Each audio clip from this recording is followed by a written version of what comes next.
We're going to have a longer discussion tonight.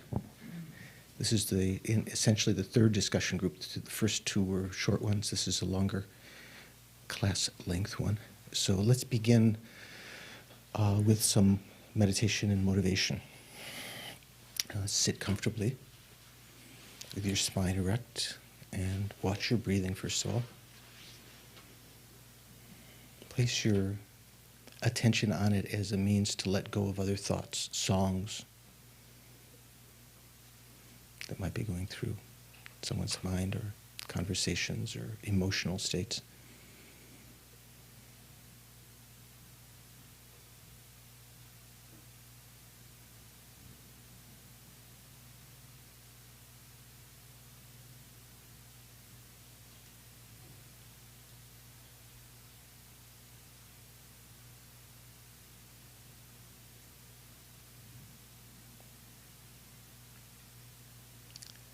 You can begin to pay more attention to the breathing by letting go of your attention to whatever light or darkness that your eyes are seeing, or the sense of touch that your body is experiencing.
After some time, bring your attention in to your subtlemost mind, your heart chakra, the site of your subtlest mind. At least keep away from the conceptualizing area of your head, like a tortoise withdrawing its head and limbs. Take your attention away from the senses and just watch your mental consciousness.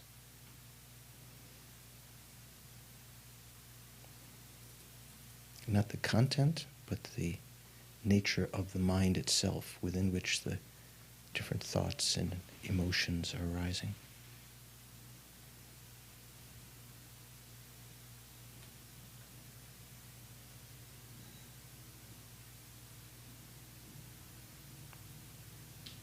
Like a clear space, unimpeded, unstained by any temporary clouds or objects that are flying through it, birds.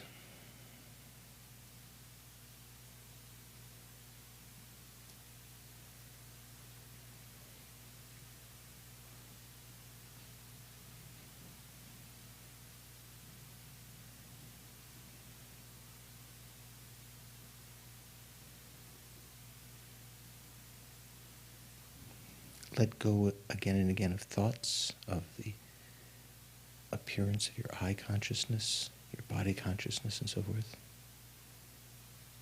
Even the sense of I.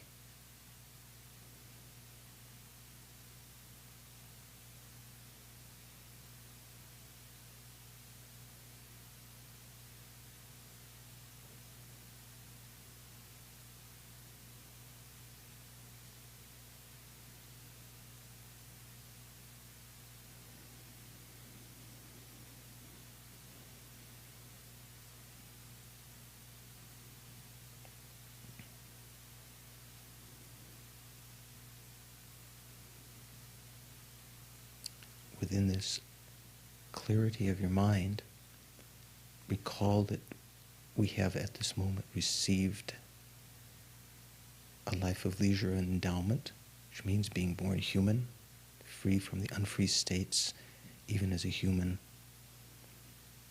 such as being born in barbarian lands. The Buddha did not appear in the world we were to hold very strong wrong views or have impaired faculties, especially our mind. We don't have those faults. We have all the opportunities from our own side, from the side of others, to practice the Dharma. We're human being, the middle, in the southern continent, in a central land, not without faulty faculties, impaired faculties, faith in the Dharma, the three baskets. We haven't committed any of the heaviest negative actions that would prevent us from taking ordination or prevent us from taking a continuity of human rebirths in the future. From the side of others, the Buddha has descended into the world, turned the wheel of Dharma. That Dharma still exists. Such lineage holders as George Churinoff Rinpoche and Lama Tsong Khapa Rinpoche. And there are communities of followers that we can join, existing outside, both the monastic community and general lay practitioners, Bodhisattva community. There are benefactors, patrons of the Dharma that help to provide the outer conditions.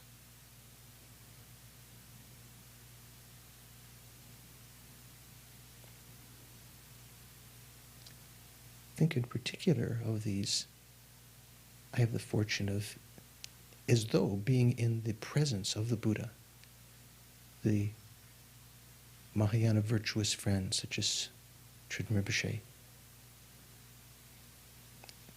we try to see as an emanation of the Buddha. Very easy with a great Lama like that.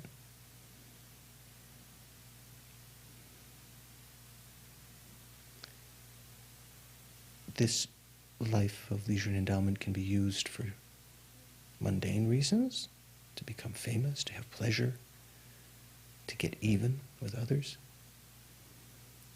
to have power and wealth and so forth, or it can be used for Dharma reasons, to create the causes of happiness in future lives. The higher reasons, definite goodness of liberation and enlightenment, we can create the causes of those now, or at least create imprints to make the realizations that lead to them, leave a firm foundation of compassion and renunciation in our mind while abstaining from negative actions, creating virtue. Even in a short instant, by practice of guru devotion, by the practice of conventional minded bodhicitta, we can accumulate so much merit. Also by the realization of emptiness, purify so much negative karma.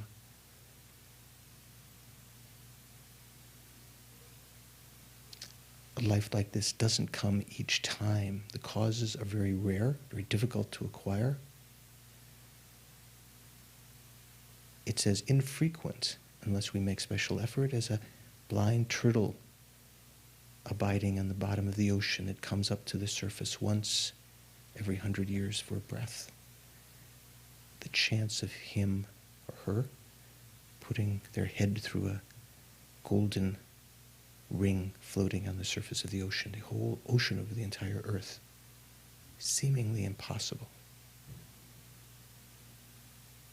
Even when we're born in the upper realms, like coming up to the surface, we don't always meet the Dharma. Or we're born in a place away from the central land where the Buddha is teaching, even if the Dharma is being taught somewhere else. Or we have very strong opinions, wrong views.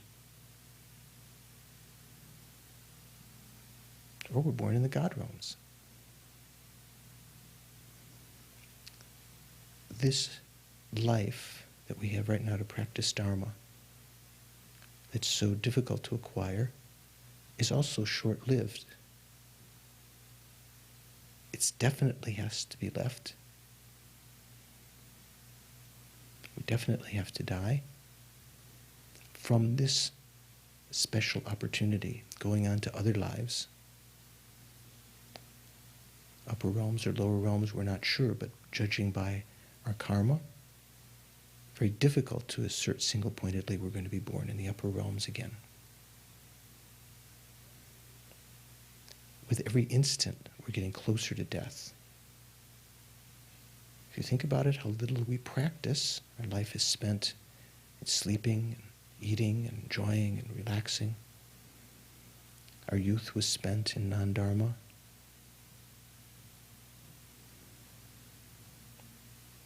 Even the certainty of living longer is not assured. We're in the southern continent where humans have no set lifespan, where there are many causes, more causes of death than there are causes of life, and the fragility of our body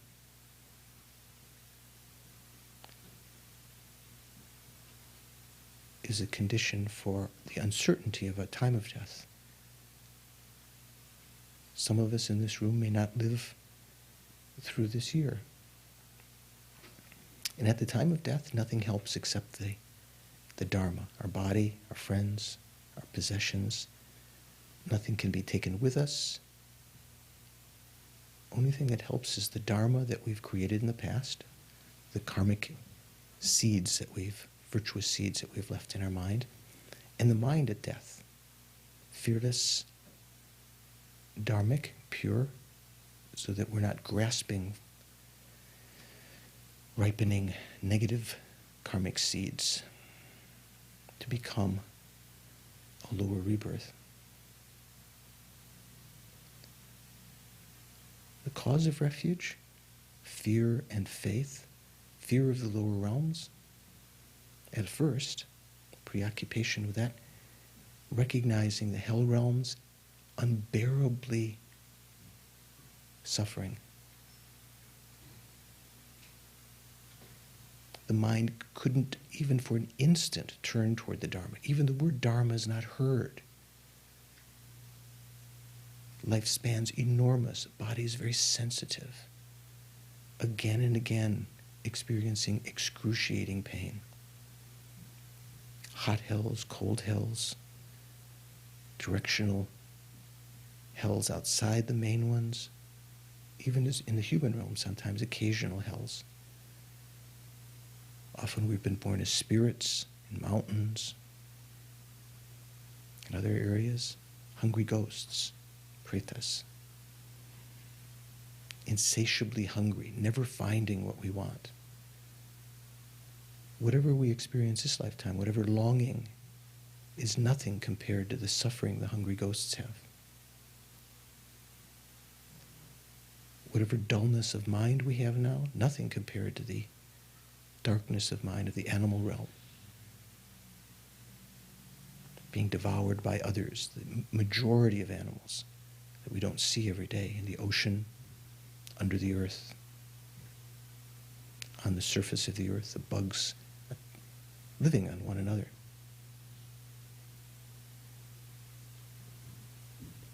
Being under the control of humans and others, having no freedom, even being separated from one's race, living in cages,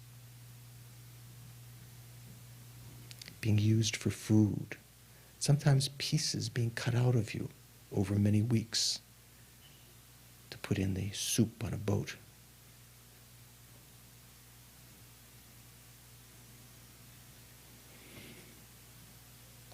Right now, I have no power to control where I will be reborn in the future, my own side. No matter what I wish, I'm under the influence of karma, my uncontrolled mind. The only thing, if I think about it, that can really help to assure that I won't be born in the lower realms, to help me in a sense to escape from cyclic existence completely. The only objects of refuge that I can find to help me achieve enlightenment, to bring about the welfare of all mother sentient beings, are the triple gem, the three jewels of refuge. predominant among them, the real refuge, is the Dharma that I actualize in my mind. The Buddha who taught it, infallible, compassionate, wise being, who accumulated merit just for the sake of sentient beings for such a long period of time. Faultless, flawless teachings, always blissful, leading to higher rebirths. And the Arya Sangha, the actual Sangha, and its representative, the 4 or more fully ordained monks,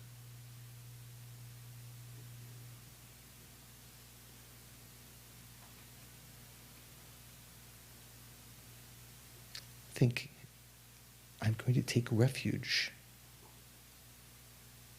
from now on, more and more, again and again, whenever I notice my mind straying to outer refuges, of thinking that there's something ultimate in money or my temporary attractiveness to others or charisma or power or pleasure of the senses. Recalling again and again, the only refuge is the Dharma, real refuge from suffering,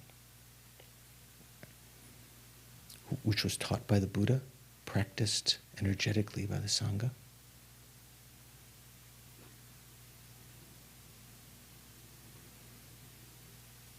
So for the purposes of escaping from rebirth in the lower realms, to escape from cyclic existence entirely, to achieve enlightenment for the sake of all sentient beings, I'm going to participate in the class tonight with the aim of achieving those goals, especially ultimately the goal of enlightenment, because all living beings have been intimately close. Every single one of the sentient beings, numberless sentient beings, have been our mother numberless times, has been depthlessly kind, and are still struggling within cyclic existence.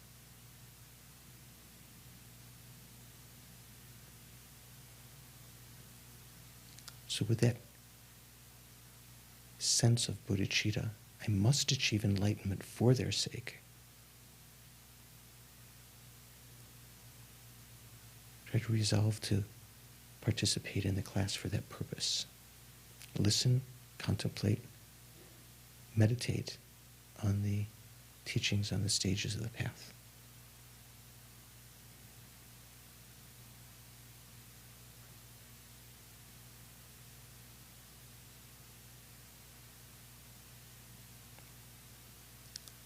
And then relax.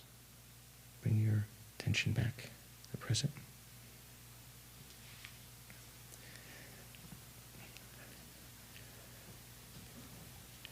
So,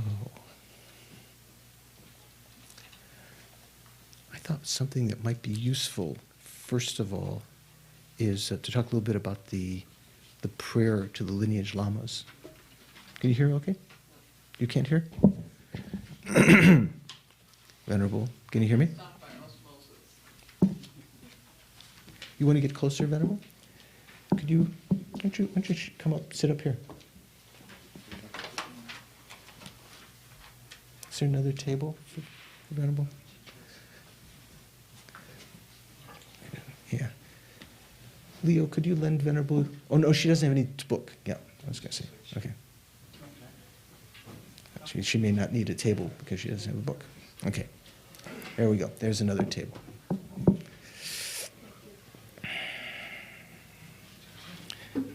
Okay. Now, at the beginning of the classes, we're reciting prayer to the lineage lamas. Where does that come from? Who are these lineage lamas? What does that mean? Does anyone know? Do you know, Eric? Which lineage is this? Is this some tantric lineage, or what is this? Lam Rim lineage? This is a question you're asking, or is it a statement? They are are all of the lamas in this lineage Gelugpa Lamas of this Tibetan tradition? Why not? Well, there's the Lam Rim itself. I mean, comes from Atisha. He wasn't Gelugpa, was he? He wasn't Gelugpa. Gelugpa. He wasn't Gelugpa. But what about even before that, from the time of Buddha, Maitreya and Manjushri and Nagarjuna and Asanga and so forth?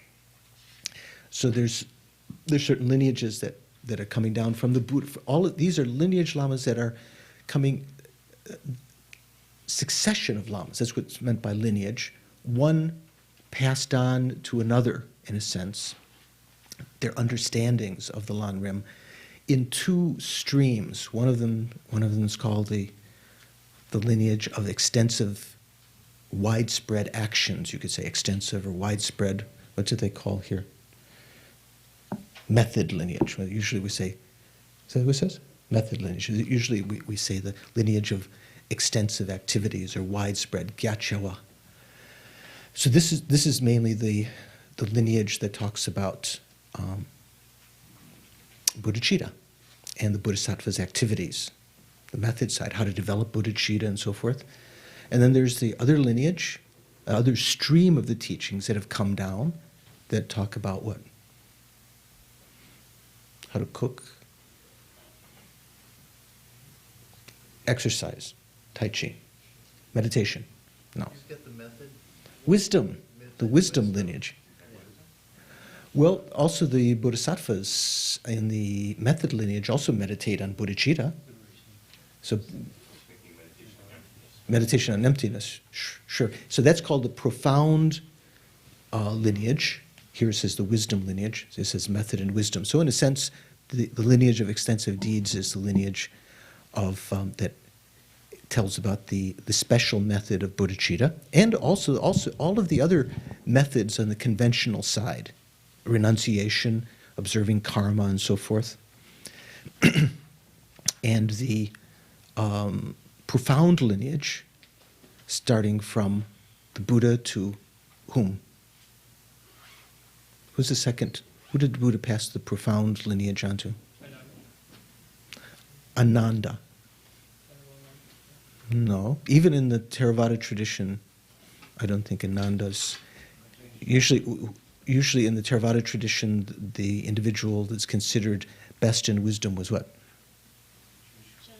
Shariputra. Remember, because in the Heart Sutra, he's the Buddha. There were different disciples in the Theravada, in the Hinayana tradition, that the Buddha said excelled in various things. Moudgalyana, I think, excelled in psychic powers and so forth. Kashyapya in ascetic deeds, perhaps, and so forth. So here in the Mahayana lineage, the lineage of profundity was passed on to Manjushri, and Manjushri passed it on to whom? Nagarjuna, and so forth. So from that lineage, the wisdom lineage, the method, the lineage of extensive deeds, how the Bodhisattva's practice was passed on from Buddha Shakyamuni to whom? Maitreya. Maitreya passed on to Atisha is much later, Asanga. So that we say the two trailblazers, sometimes we say, or the two charioteers. There's an expression in Sanskrit and translated into Tibetan that sometimes you ever hear of them called charioteers or trailblazers? How else is it translated? The implication is that in ancient times there might have been a trail that was opened by the king or someone, rode at some time, but afterwards not being used a lot, it was not clear where the road was any longer. The weeds would grow and there would be rocks and stuff. So people would come later and reopen that path. So this is for the chariots to pass by. So this is why it's not that they are charioteers, but they are individuals that opened the chariot way, opened the highway, again, that the Buddha had originally taught. And so Asanga and Nagarjuna were both prophesized by Buddha. And so they're called the called charioteers in that sense, or those who blazed the trail for the charioteers, opened the way for the chariots and so forth. And so when this lineage prayer that we do has to do with the, actually, maybe Median could grab the big one over there, the picture of the lineage lamas up on the wall. Do you see it? Yeah. And I'm not sure if it will reflect the light so people can see on the video or not. But if you have, you might be able to get a tanka like that, or you might have in this book, Liberation, how do they translate? In Our Hands. You put it here in front. You see. There's a microphone right to the right there. Okay. Is that? It's good. No. No glare. No glare. Okay. Now we just need a screen behind. Non-glare. You just need a blue screen or something behind. So also in this book there is a sort of a block print of the lineage lamas. So when these lamas that we're mentioning, where are they in this thing, in either of these? The same, right? Maybe done by different artists, but meant the same. This is the same Galupa tree of assembled gurus, it's called sometimes. Tree of, how is it? Soquel, the field of collection. So it means that the field of merit within which one can collect, the field within which one can sow the seeds to collect merit by making requests and offerings and so forth. So where are the lineage lamas? Are the lineage lamas down here? These are the lineage lamas we're talking about? These are lineage lamas, but these are the lineage lamas of the tantric lineages, okay? So the lineage lamas that we're concerned with are, this is one lineage, this is the other. This is Tsong Khapa, the founder of the Gelugpa tradition. In our Lam Rim class, we went over this before, but this is maybe with regard to this prayer, it will, what do I want to say, sink in finally? No, it will become a little clearer, I should say. Okay, so see, from Lama Tsong Khapa's heart, there are light rays coming out, rainbow rays, like on the big tanka, representing that, in a sense, all of these lineage lamas, all of the tree is considered to be an emanation of Lama Tsong Khapa. But in general, and at his heart, Shakyamuni Buddha, so in a sense, all emanations of Shakyamuni Buddha. So on Lama Tsong Khapa's right, so as you look at the thing to your left, the central being in the center of the lineage is whom? On the right, on Lama Tsong Khapa's right, the lineage of extensive deeds. We need John Landau's laser pointer. He has one of those red laser pointers. I was saying I wanted to borrow it for class to point it in people's eyes, and that's very mean. No, I was just joking. Okay, and then on the other side of Lama Tsong Khapa, on Lama Tsong Khapa's left, in the center at the very top, is whom? Manjushri. So this is the lineage of profound view. Okay. Caleb, you have a question? Is Manjushri one of the forms of Tsong Khapa? It's sometimes people say that that Lama Tsong Khapa is an emanation of Manjushri, but he acted as though. Oh, that's not a laser though. That's just a red light. Huh? That's okay. That's okay. Is it a laser? It's an LED red light. Okay. It's not a laser. Okay. It won't. It'll spread out too much on the surface of this thing. So also he had direct communication with Manjushri, like talking to your best friend. You know, so he was both considered to be an emanation, like actually Manjushri. This is like when does Dad ever dress up as Santa Claus Christmas? No? He'd make a good Santa Claus. But you'd know sometime when you were very young, you know, you might not have known, but it was actually Uncle Charlie or someone. Later, when you get older, you know that they're pretending to be Santa Claus. So maybe in a sense, a little bit like that.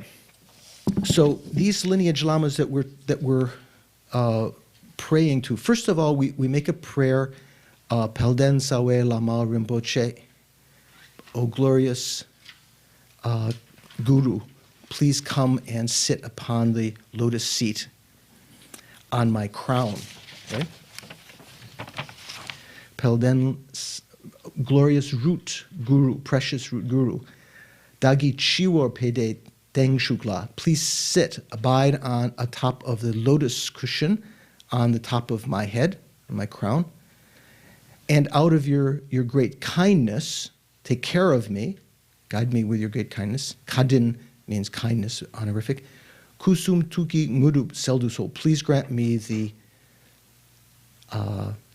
actual attainments, the siddhis. Ngudup means siddhis, the special attainments of your body, speech, and mind. Kusum Tuk.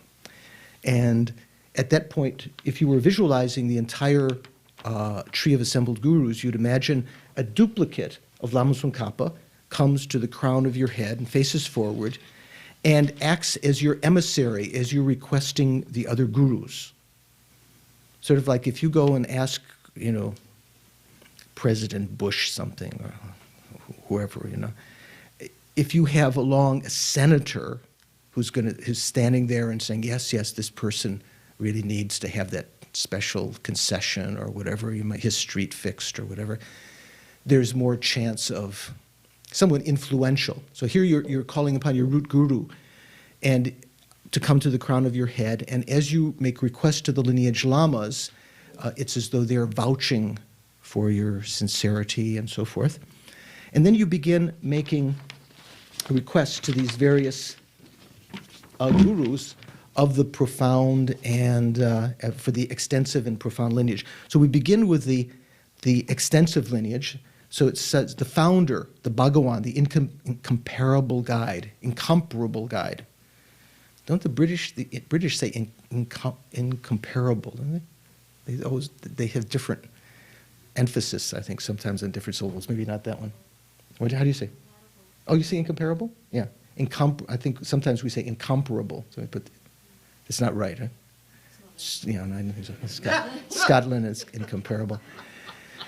So the founder, as Lama Zopa Rinpoche has been mentioning, rather than saying the teacher, Tomba means the one who originally taught the Dharma, the incomparable God. This is referring to the Buddha hymns, Shakyamuni. Dampa Nyame Tomba Chomdende. And then Gelsap Dampa Jesu Mebam Gon. Invincible, not invisible, Lord Maitreya, the conqueror's regent. Why is he called the regent? Venerable Pemo, do you know? Maitreya is called the regent, the Buddha, the Shakyamuni's regent. What is a regent? Person that's in charge of the affairs of state, let's say let's say of a kingdom when the king is indisposed or somewhere else. Be like a board of directors type of. Yeah. Okay. Well, don't get too worldly. I mean, here, just use historical. Why is Maitreya called the regent? Shakyamuni's regent. Do you know, Carrie? You know. You came to our courses before. Were you putting up here? Do you know? No. Come on. Who knows? You know. Yes, because when Buddha Shakyamuni left Tushita, he asked if he left Maitreya in charge. That's right. It's almost sounds a little bit casual. Maitreya, everything was preordained. When the Supreme Emanation Body, of the 12 deeds, when the Supreme Emanation Body descends from Tushita, he appoints the next regent in his place who will abide in Tushita and teach the gods and bodhisattvas there, and eventually come down as the next universal teacher. So Maitreya is called the regent for that reason. Manjushri is not called a regent because he doesn't have that particular, role right at this time. So we think of the Shakyamuni at the front visualization, Lama Tsong Khapa's heart, and then as the central, the first. Then Maitreya up on Lama Tsong Khapa's right, at the central figure.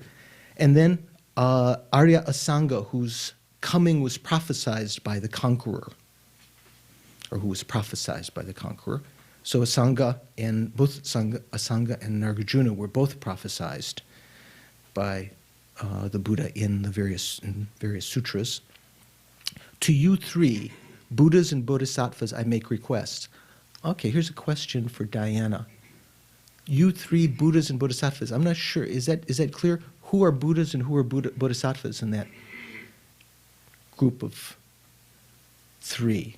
Well, certainly the Buddha is a Buddha, Shakyamuni. And a Sangha is a Buddha or a Bodhisattva? Well, he's manifesting as a Bodhisattva, certainly. When we practice Guru devotion, we try to see all the lineage lamas as emanations of Buddha, but we don't call them Buddhas. Some of them are emanating as Shravakas and Pratika Buddhas and so forth. So are Maitreya is Maitreya here a Buddha or a Bodhisattva? Do you know anything about it? What? A Buddha. So there's two Maitreyas. There's one mind stream, but in different guises. Like when we study the Abhisamaya and the Prajnaparamita texts, you have to differentiate between the Bodhisattva Maitreya, who was one of the retinue of Shakyamuni Buddha on earth. There's the same mind stream as Maitreya, who's the regent in Tushita heaven, the Buddha Maitreya. So which one is the second member here? Is it the Bodhisattva Maitreya? Did Buddha pass on to Bodhisattva Maitreya or Buddha Maitreya? Is a regent here? I'm guessing. But No, that would be the Buddha then, because he's in. Okay, well, he's taking the aspect, even in Tushita heaven, right? He takes the aspect of, although we recognize the Maitreya who's in Tushita heaven, there are different views. What they say, the common view, that's sort of common to the Hinayana and Mahayana, he would be called a Bodhisattva in Tushita because he has not yet attained enlightenment on earth. But from the Mahayana view, he's already Buddha there. He's not called the Bodhisattva Maitreya in Tushita heaven, I don't think, in this linear sense. But he is the one that taught the Dharma to Asanga. So he is, yeah. So maybe you can ask. You can check. What do you think? Is it Buddha or Bodhisattva that's being referred to? What aspect he's taking? But anyway, that's who the first three are. Then Vasubandhu.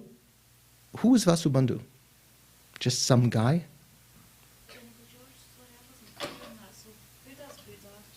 Buddha's Buddha. Yeah. Yeah, I'm leaving it open. I'm not absolutely certain myself. I'm tending to think here as he is the regent. From the common view, the regent is a bodhisattva, but from the Mahayana, exclusive Mahayana view, the regent is a Buddha. I think it's usually... Always a Buddha? Yeah, there's no way that someone who's about to appear in the world as a supreme emanation body is not already enlightened. I think I heard something as if Maitreya is a Buddha who is residing in Tushita Pure Land in the form of a 10th stage bodhisattva. Yeah, that's what I say. To the common view, common to like for the Hinayana, the Theravada teachings, also they would say Maitreya will come, but he's not yet enlightened because he will only become enlightened when he sits under the Bodhi tree. But from the Mahayana view, he attained enlightenment eons ago, and he is manifesting this way as one of the 12 deeds, that he will manifest attaining enlightenment, although he was already enlightened, right? So you can use that as something to chew on, okay? So then the next one, Vasubandhu. Who's Vasubandhu? Next lineage lama of the extensive deeds. Do you know Venerable? Vasubandhu? Vasubandhu. Okay. Do you know Dan? He's the brother of Asanga, and he was the one who wrote the Abhidharma Kosha, and first of all practiced the Hinayana teachings, and was converted to the Mahayana by his brother. Caleb, do you have a brother? Me? Yeah. I have 3. 3? Can you convert them to the Mahayana? Or are they already Buddhist? Are they Hinayanist? Or? He's converting one right now. Okay, good. So you can be like a Sangha. Okay? And so Vasubandhu, crown ornament of the world's learned one. So Vasubandhu was a great scholar and then wrote many treatises in the Mahayana. In fact, he wrote the Abhidharma Kosha to purify the negative karma of criticizing the Mahayana, even though it's a Hinayana text. So it's said if you memorize the Abhidharma Kosha, that's one of the best ways of purifying the negative karma of denigrating the Dharma, abandoning the Dharma in past lives. Arya Vimuktasena, who found the middle path, and Vimuktasena Gomin, Sumba. Gomin means, Tsumba means elder. So Vimuktasena is, one of them is older than the other. I think they were also brothers. Sometimes the people with the same name are spiritual brothers, but I think they were brothers. Noble foundation of abiding faith. So he is said to be one, the second one, Vimuktasena Gomin, Vimuktasena the elder, was one who abided on the stage of faith. So that means before the path of seeing. So on one of the path of, I can't remember the path of faith is maybe the path of accumulation. I mean, not the path, the stage, the level of faith. So these are the lineage, so going from Shakyamuni to Maitreya to a Sangha passed on to his brother Vasubandhu, to Arya Vimuktasena, to Vimuktasena the elder, and then to Paramasena, Vinitasena, and Vairochana, 3 more lineage lamas. This is not Vairochana of the 5 Buddha families. Okay? This is just someone with a same name. Venerable George, can you explain why they said who found the middle path and then noble foundation, all the reasons why they say these? All the reasons? Well, not all of them, but maybe one or two. Vimuktasena Gomin was someone who took the aspect of not having realized emptiness directly, as I understand, abiding on the stage of faith. And although, just like, I just say, different Buddha, Asanga and Nagarjuna took the aspect of being different level bodhisattvas in earth, although they were understood to be lineage lamas and actually emanations of Buddha. Just as our lineage lamas may take the aspect of having certain faults, cleaning their throat, not speaking in a way that we understand or something like that, or seeming like their sinuses are dripping, but actually Buddhas, and maybe reminding us to practice guru devotion in that sense,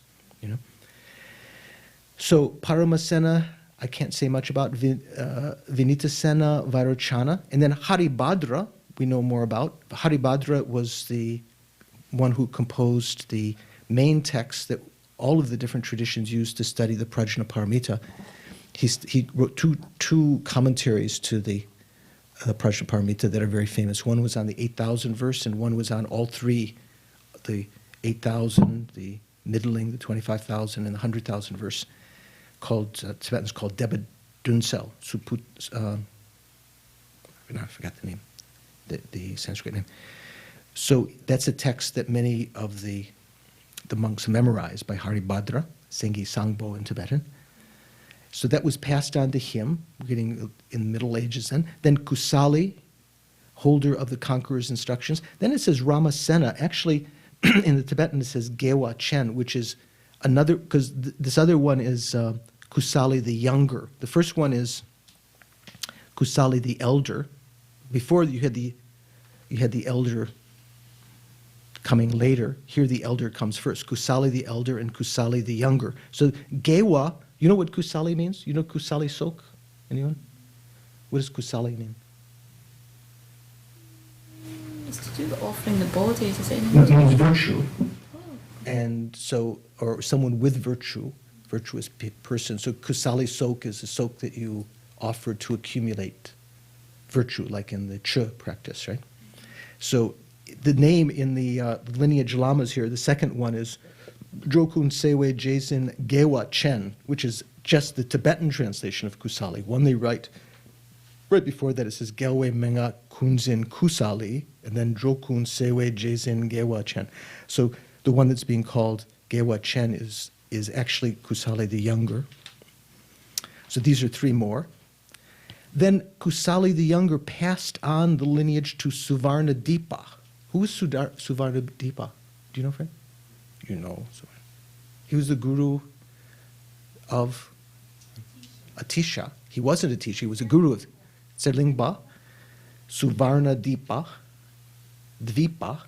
Dvipa means what? Ling means continent or island. Suvarna, do you ever use it in Chinese? Or sometimes people from Indonesia, they have a lot of, you're not from Indonesia, I know, but sometimes you run across people, they have a lot of Sanskrit words. Suvarna means golden. Ser in Tibetan. Serlingpa is Suvarna Dvipa. Suvarna Dvipa is the Sanskrit. And then he passed on to Atisha, and Atisha passed on to his main disciple, Drondemba, who was supposed to be an emanation of Chenrezig. And when we talk about the life stories of the Dalai Lamas, they always go back to at least to Drondemba. So that's, at that point, what we've done is we've made supplication and requests to each of the gurus in this first method lineage, this little group up here. Then we go over to this side. We don't just continue down. We go over to the wisdom side, to the profound view side, and again, starting with the Buddha in the heart of Gesung Khapa, Lord Buddha, pinnacle of the Shakyas. Then Manjushri, total unity of the Buddha's infinite wisdom, the central figure. Then the supreme Arya, Nargajuna, who saw the profound meaning. Which one is Nargajuna? Can you tell in the... It's the one that has little snakes coming out of his, around, as a halo around his head. Yeah, what? Nagas. That's why he's got those snakes, those nagas. I mean, it was good. Yeah, I mean, you guys, you should put to shame. Yeah, you're shaming them. Don't be too smart in front of them. They won't want you to. You put if you take the test, Caleb. Yeah, you may really put these guys. They'll be really worried. So those are the first three. Then. From Nargajuna to Chandrakirti, it says, Pakpe Gomba Selze Dawa Drak. Dawa Drakpa, Dawa means moon, Chandra. You know? What's sun in Sanskrit? Do you know? Putra? No, that means like sun, that kind of sun. No, I was just joking, I was playing a word. Putra. What is sun? Surya. And Chandra is moon. So Chandra Kirti is Dawa Drakpa. Then Vidya Kokla the elder and Vidya Kokla the younger. We have several groups of people like that. We had earlier Vimuktasena the elder and younger, and Kusali the younger and elder, and then Vidya Kokla, the elder and younger. And then the Vidya Kokla the younger passed on to Atisha, who appears on both sides. So Atisha appears how many times in this tree of assembled gurus? How many times did Atisha appear? At least twice? Well, twice, right? How many times does Nargajuna appear? Once. Anyone appear more than twice? No, right? Actually, Gesung Khapa appears, well, if you consider this one, that's 3 times. Who? Shakyamuni appears more than twice? Where? Everywhere. Yeah, no, I'm saying actual. That's true, yeah. There's some people, there are 3 or 4 or 5 that appear 4 times each. We're going to come in a minute. Yeah. Well, why? You know, again, we don't say their names 4 times. We say their names twice, but in the did we just finish? Yeah. So we finish Atisha, and then Dondempa that finishes the wisdom lineage. So then we begin with the 3 lineages that Atisha and Dondempa passed on to, the Kadampa lineages. The Kadampa lineage of the Lam Rim lineage. They call the Lam Rimpas. Here it says the Kadam gradual path lineage. We say Lam Rimpas. And then the Kadam treatise lineage. What is that? Do you know what that is in Tibetan? They're called Shumbawa, if you've ever heard that. Do you know that, Venerable Pemo, have you heard that? The Shumbawa? And the Mengakpa are the oral lineage, or here it says the instruction lineage. So the gradual path lineage were those that mainly upheld Atisha's teachings in their abbreviated form in the Lamp of the Path to Enlightenment. You know, the famous text, the Bodhipratibhadipam, that was the basis for Lama Tsong Khapa's Lam Rim Chenmo, that he took as his guide. And the oral and that kind of emphasis on studying the Lam Rim. The Shumbawa, or treatise lineage, were the ones that were kind of like the Geshes, who studied the great treatises. And then the Mengakpa were those who didn't emphasize either of those, but mainly took special instruction from their teachers and had a different kind of orientation in their practice. Okay, and some of the lamas of the gradual path lineage, the Lam Rimpa lineage, appear also as lineage lamas of the Mengakpa, the instruction lineage. Oh, they have this. They have the Tibetan over there also, I see. Shumbawa, Lam Rimpa, yeah. The Lam Rimpa, Shumbawa, and Mengakpa. So you see, well, we'll go through them just very briefly. We won't go through everyone. So just let me read you something from the text of Pabongka Rinpoche talking about these lamas.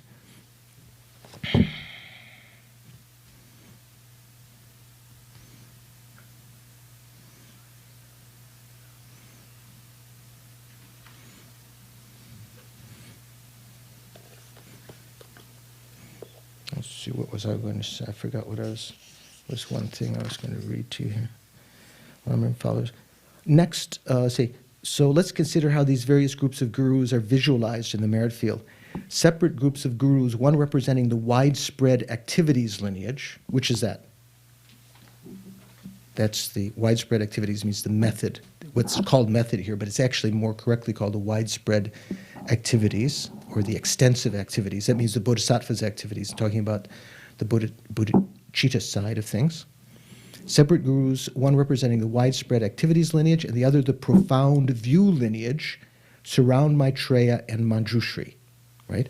Maitreya on one side, Manjushri on the other, and the around Maitreya is which lineage? The profound lineage, profound view? The extensive activities, or widespread activities. Around Manjushri is the profound view lineage.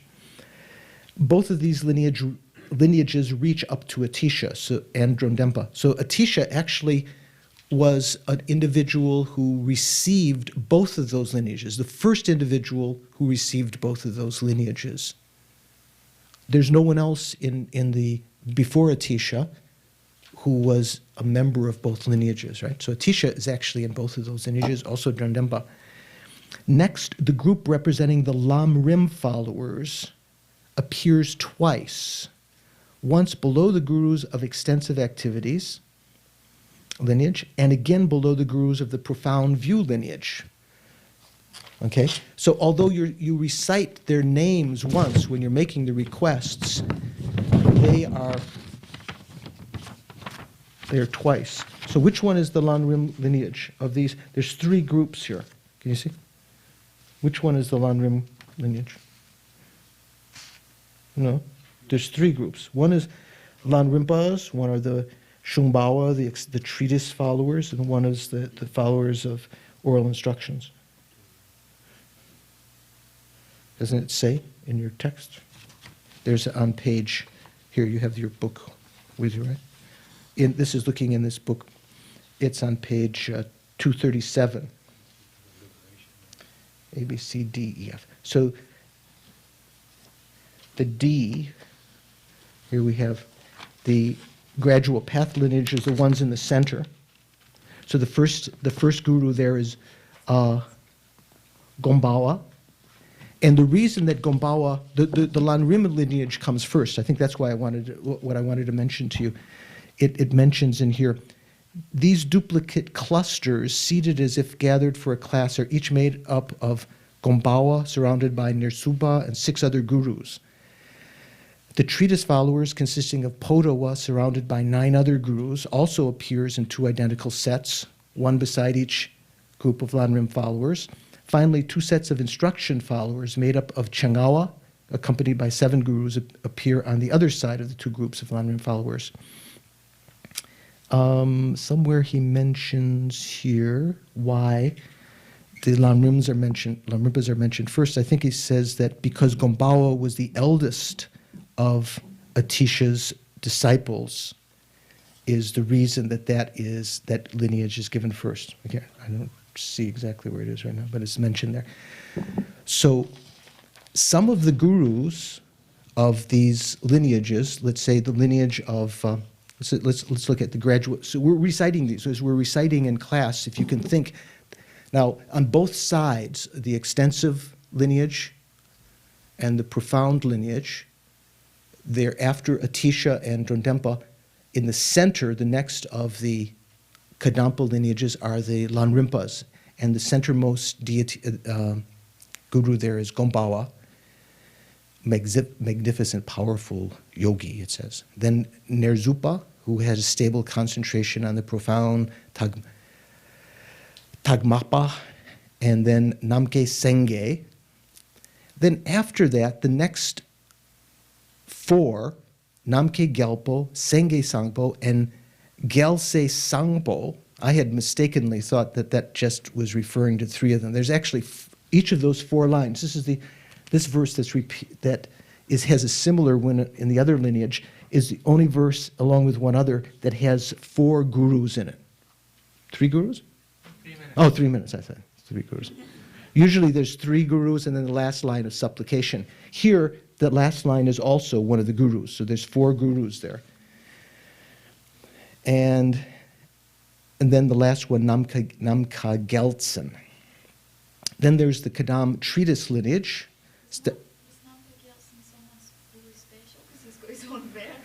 What do you think? I don't think. Sometimes there's a reason for that someone's special. Whose guru would he have been? Who would he have passed the lineages on to? So if he passed on. Also, he's the last guru of the Kadam instruction lineage, the Magnakpa lineage, right?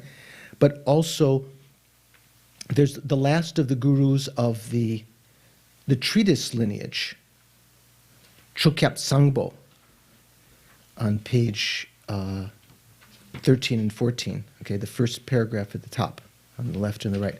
Paladin Lame Shabla Sowa. What is it? This whole verse is just to that one guru also. So maybe those ones that passed on to Lama Tsong Khapa each have a verse of themselves. But do you see the point? If we get to the Kadam instruction lineage, we have Sultan Bar, the center, Shunu Gyergomba, and then Sange, actually we say Un, it's not burn, Sange Un or Wern. Then Namka Gelpo, Senge Sangpo, Gyaltse Sangpo, and Namka Geltsen are the same 4 as the last 4 of the gradual path lineage. Do you see that? So they are occurring, how many times? Those 4. They appear, we say their names twice because they appear in the Lam Rim lineage and in one of these. I don't know and decide which is the oral instruction lineage. They appear twice. Those 4 gurus appear twice on this side and twice on this side. So they're appearing 4 times. Well, you just recite their names twice, but you recite their names twice because they're in 2 lineages here, but those lineages have to be imagined on both sides. Your head swimming? Okay, so we better take a short break. And Caleb can help you find something good to eat over there, hopefully. Tell me when you're ready, Mr. Najib. Having cleared your mind and filled your body with various things, anyone have any questions before we'll sort of finish this prayer? But yeah. I might have asked you this before when we went over, but I don't remember if I got an answer. Or I didn't mean it that way. No, I just don't remember. Or I just don't remember the answer. So, with the method lineage, did both traditions of developing bodhicitta, the 7-point cause and effect and equalizing exchange, equalizing exchanging self for others, did they go through Serlingpa to Tisha, or did one come through the profound view side, the equalizing exchanging self? I think there's there's 3 lineages of bodhicitta, 2 of the exchanging self and others, and one of them comes through the profound side. I can't remember. I'll have to check for you. But the side that Serlingpa passed on, I think, is mainly from Maitreya. So that's the 7 concepts of cause and effect, 7 cause and effect meditation, and the exchange of self, equalizing and exchanging self and others comes through the profound view. It's not called, here they've written method and wisdom. That's just lineage. They're not called that. If you think of them that way, you might get confused when you see these others. Usually it's called the extensive deeds, because when we talk about the Bodhisattva's activities are extensive. So they're called the extensive activities or extensive deeds, or what's the other word they use? Widespread. Okay, so that's talking about the Bodhisattva's activities. So you could say the method side, but it's not called a method lineage. Okay. Anyone else have from the class that Choden Rinpoche has been teaching? Anyone else have some question? Minion. So, among the things that I think it was suggested, I forgot how it's phrased, but things that not to do in one's practice, I think it's something like that. One of them was ear piercing. Ear piercing or nose piercing. What? Nose piercing. Nose piercing. Oh, it's piercing the nose. Yeah. So I wasn't sure why that point was made. Is it because for the purpose of adornment, or? I think that means to others. Like, say, for instance, It doesn't mean for yourself. It means like if you have a cow or something and you, just to pull it around, you put the ring in its nose. And it doesn't mean that if you've got some jewelry on you, I don't think it has to do with yourself. This is talking, pardon?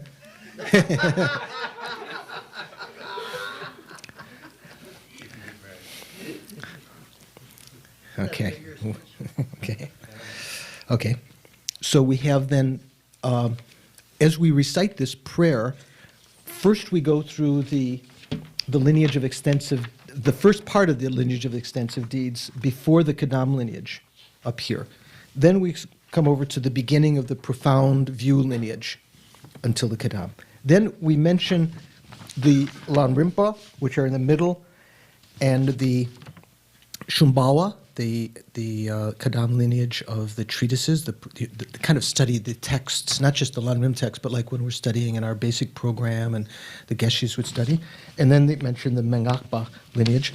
And some of the lineages, Lamaj, I mentioned of the Lam Rim and the instruction lineage are the same. So they appear twice on both sides. So there's 4 images of them. That's what I was asking before, how there was anyone appeared more than twice. So there's a good Dharma trivia question, for your next Dharma cocktail party. Okay. And then just as a Tisha, well, you don't see it in the same way here. Lama Tsong Khapa received all 3 of these Lam Rim lineages. He received the profound lineage through all three Lam Rim lineages, and the extensive deeds lineage and the profound lineage through all three. So Lama Tsong Khapa is now the first of the Gelugpa Lama. So that's the one that starts Migme Sewe Terchen Chen Rezi. You know that's the mantra that we often recite, the Lama Tsong Khapa, the mantra. Do you know the history of that mantra? Do you know who composed that mantra? Who composed that? Lama Tsong Khapa's guru? Sorry. Yeah. Lama Tsong Khapa's disciple? Who was that? Lama Tsong Khapa wrote it for his guru, and his guru said, no, it should be for you. Yeah. Who is that guru? Venerable George. No, I'm not. No, Lama Tsong Khapa's. So now my mind is blanking. He had one guru of the Rendowa, of the Kargyu lineage, and they acted mutually as guru and disciple, just as the Dalai Lama. It acts as the guru of some lamas, and then sometimes he sits down on the floor and receives teachings from them, and they sit up on a throne, so they have a mutual relationship of being teacher and disciple. It's not uncommon. It's not common, but it's not unheard of, let's say. And so Rendawa and Lama Tsong Khapa had that kind of relationship. But Rendawa was one of his gurus. He practiced guru devotion with. And Rendawa wrote this verse, and the last line was, I, Rendawa, who is like a fly, bow at your feet, or something like that. And then Lama Tsong Khapa said, and then he rewrote it, and I would say the other way around. Lama Tsong Khapa wrote it to Rendawa like that. I, Tsong Khapa, who is like a fly, bow to your feet. And then Rendawa said, no. And he rewrote it, which is the mantra that we recite. Also, there's a more elaborate form. One more verse. This is 4 verses, 4 lines, right? Not one more verse. This is Migme Sewe Terchen Chen Rezi Dime Kempe Wampo Jamayang Gang Chen Kepe Sunken Sonkapa Losang Drakpe Shabla Sowa Deb, right? Sometimes there's another verse added. Migme Sewe Terchen Chen Rezi Dime Kempe Wampo Jampeyang Dupung Malu Jong Se Zang Wedak Gang Chen Kepe Sunken Zong Kappa, Losang Drakpe Shabla Sowa Deb. So that's a 5-line. What does that 5th line mean? Does anyone know? Vajrapani, having power, skillful Dupung Malu Jomze Zang Wedak. Sang. Yeah. Dupung, Du means Mara, Pung means mass or hordes. Dupung Dupung Malu, that means without exception. Dupung Malu Jomze, the destroyer. Sangwe Dak. So Sangwe Dak is an epithet of Vajrapani. Sangwa means secret, Guya. Dak means holder of the secret. So that's one of the names of Vajrapani, the holder of the secret, or the owner of the secrets. So Vajrapani was the emanation that requested all the tantras also. So the emanation of Buddhist power. It's not in it's not here, but sometimes when we say the long mantra, it's sometimes that way. And then there's longer form. What's the next longest one? Do you know? Or one of the next longest ones? Maybe there's. Yeah, how many verses is it? There's 9 line. How many verses? How many lines? 9 line that we recite when we do Lama Chopa. So Lama Tsong Khapa, there's 1 verse just to him. So he's on both sides. And then his disciples form the Gelugpa Lama lineage down to the present. And at the end, this one doesn't have, but I think on this tanka, is there an empty cushion, an empty throne on each side? That's auspiciousness for you, for Caleb. There's seat for you in the future to be up on this tanka. Okay. Can you see on there?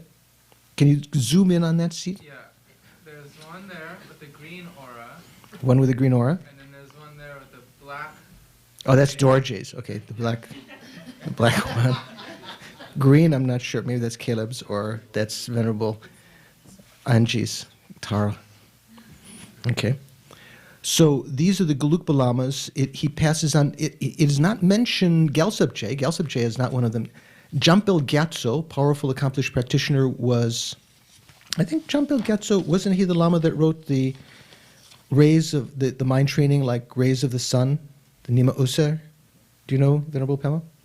Jambil Gyatso, he's one of Lama Tsong Khapa's close disciples, although not, usually we talk about, like when we have the tankas of Lama Tsong Khapa, there's Gyaltsab-je and Kedrup-je. Who, Nam Kapel wrote the, yeah, I think that maybe, not sure, I think that's his, Jambil Gyatso is his other name, I may be wrong. But how can you tell Kedrup-je from Gyaltsab-je? They're not both of them, just Kedrup-je is one of the Lam Rim lineage gurus. How can you tell Kedrup-je from Gyaltsab-je in the tankas?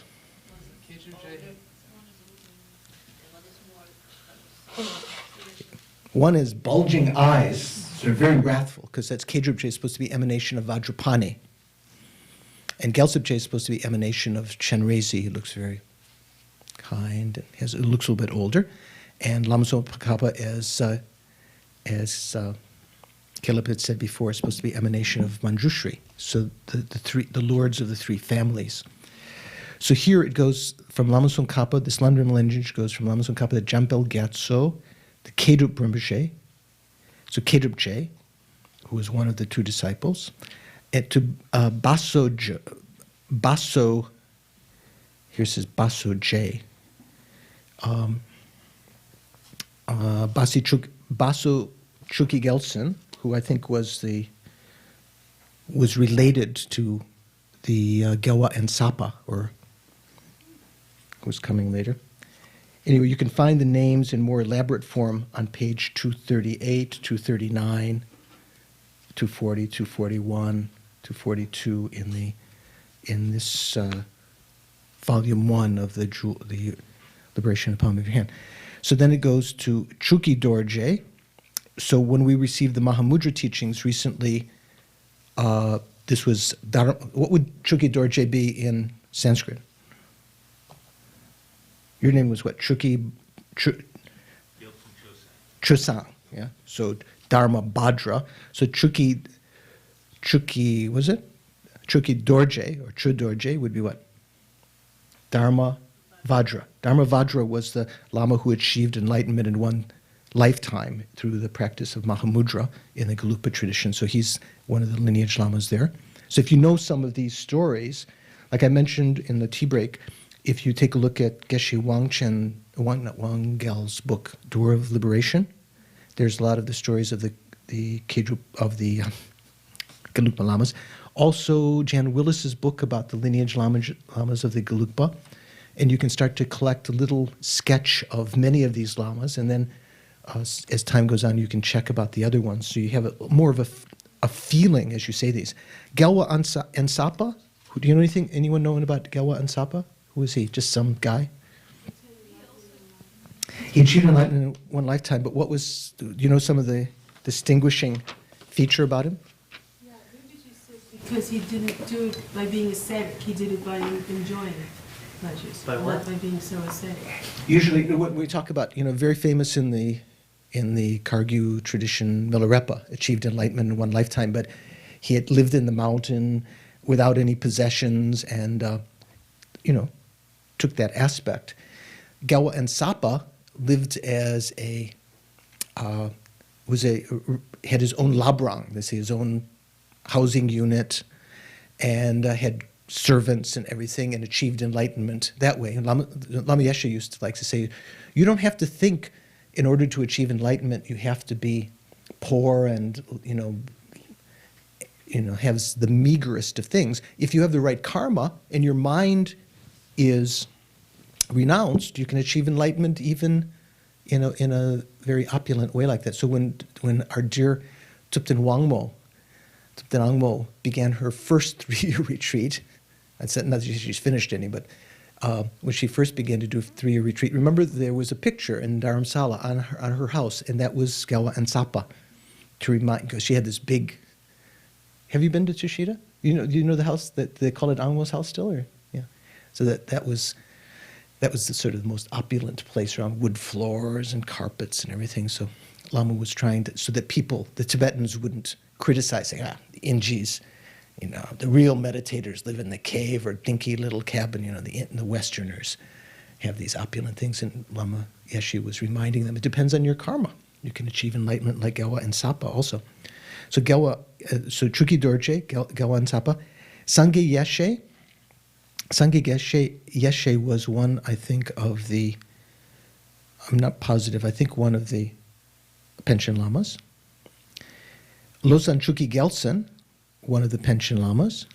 Konjo Gyaltsen, I'm not sure, he's not one of the Pension Lamas because he was the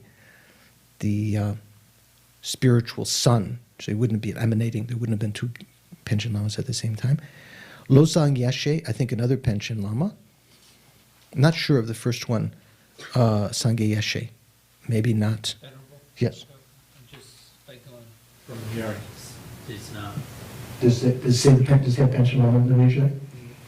No, but it lists Losang Gyaltsen as the first pension lama. Okay, Losang Gyaltsen. Losang Chukyi Gyaltsen, first Pension Lama who wrote the Mahamudra text, but Chukyi Dorje before practiced the Mahamudra. The Mahamudra was passed down from Lama Tsong Khapa, so that first Mahamudra text was written by the first Pension Lama, I think. Is that right? Or Losang Yeshe? Who's the second Pension Lama? Second is Losang Yeshe. Losang Yeshe. And then, so you could. What's a Pension Lama? Panchen Lama? It's a kind of bird that lives. No, I'm just joking. I'm just teasing. I'm just being.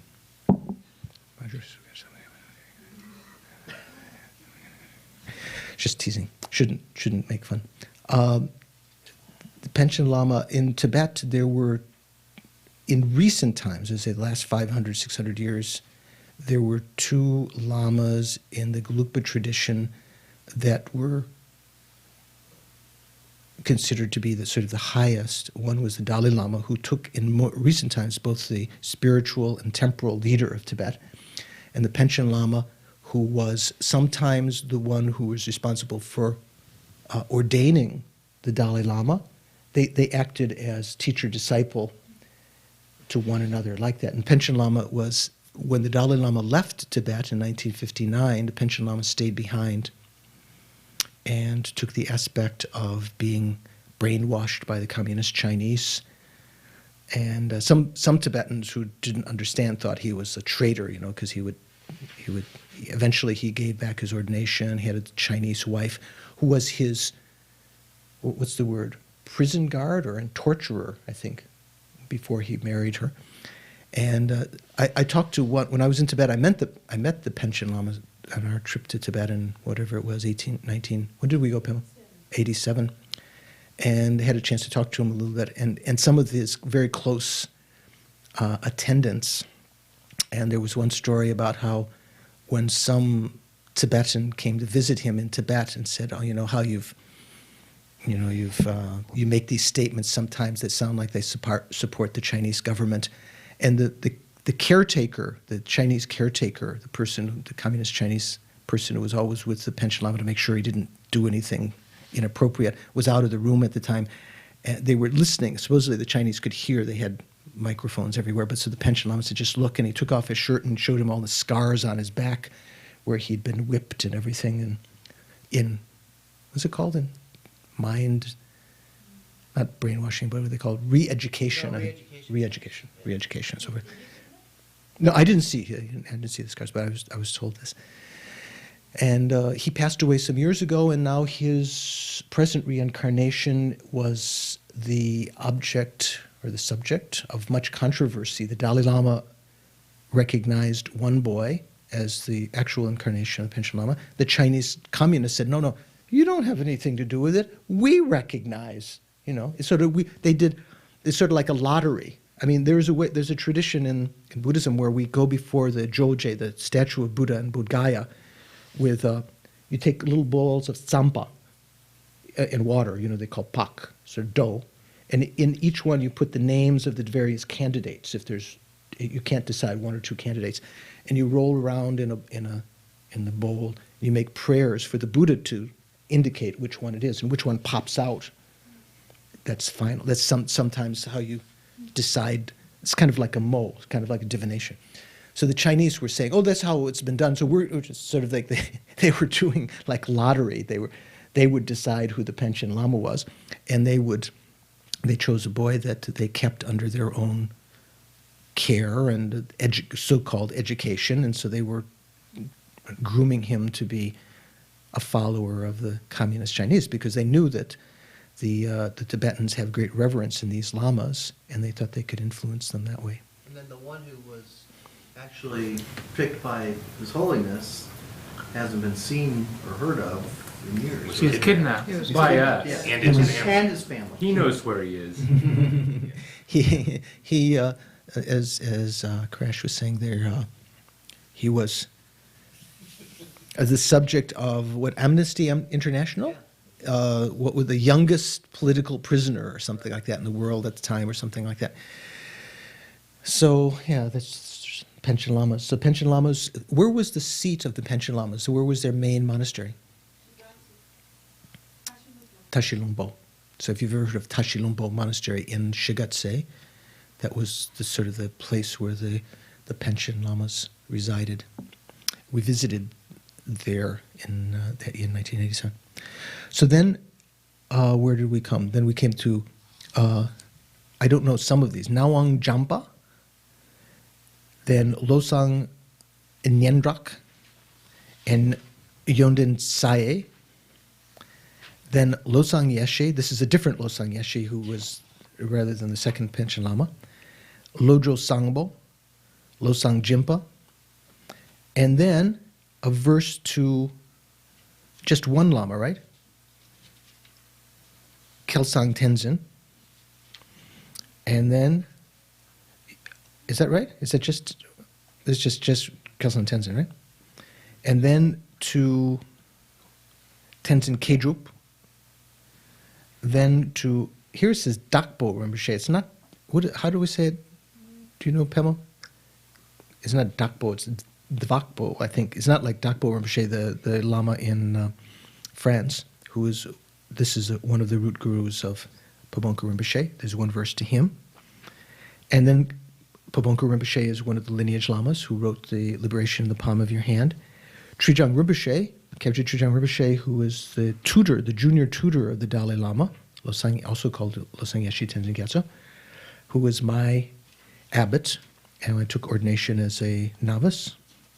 Also, first tantric initiation I received from the Mahaanatara Tantra Yoga from him. Then His Holiness the Dalai Lama, who is almost all of ours, guru of all of us, and Choden Rinpoche, who's the guru of almost all of us here, or all of us.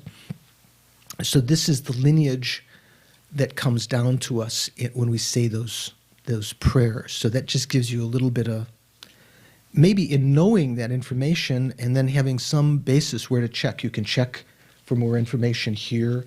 You can check in the book by Jan Willis about the Gelugpa Lamas. You can check in the book by Geshe Wangel, Door to Liberation, about some of the Kadampa Geshis. And then the other lamas that preceded them in the profound view and the extensive deeds lineage, you can check in other histories of the great Mahasiddhas and, you know, Nagarjuna and Asanga. You've heard these stories, and Vasubandhu and so forth. Okay, so we'll leave that part there. How about any questions about, before I ask you some questions? Maybe you better think of some questions or so. I was ask you some. Carrie, very clever. He just wanted to get in it. Way off subject. There's a solar eclipse coming up on Wednesday, and I was wondering, is there a mantra that is very appropriate to be doing during a solar eclipse, or just do whatever mantra you've been working on? What mantra have you been working on? No, I'm just joking. It just sounds, I never heard someone say working on a mantra.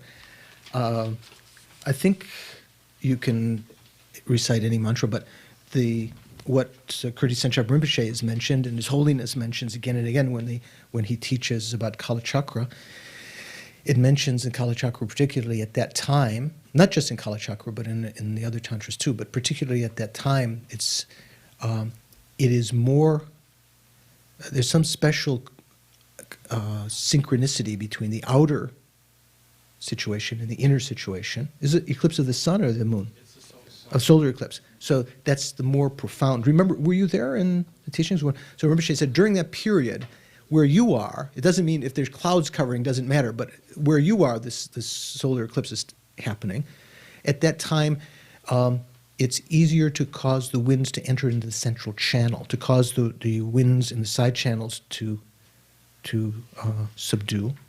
So if you can meditate at that time on Tumo, or on Vajra recitation, or just on emptiness in general, or also on the method side, on bodhicitta, because during an eclipse, the spirits and the animal realm, especially, you can tell, they start to, because the light is being taken away, so there's kind of an innate kind of fear that rises.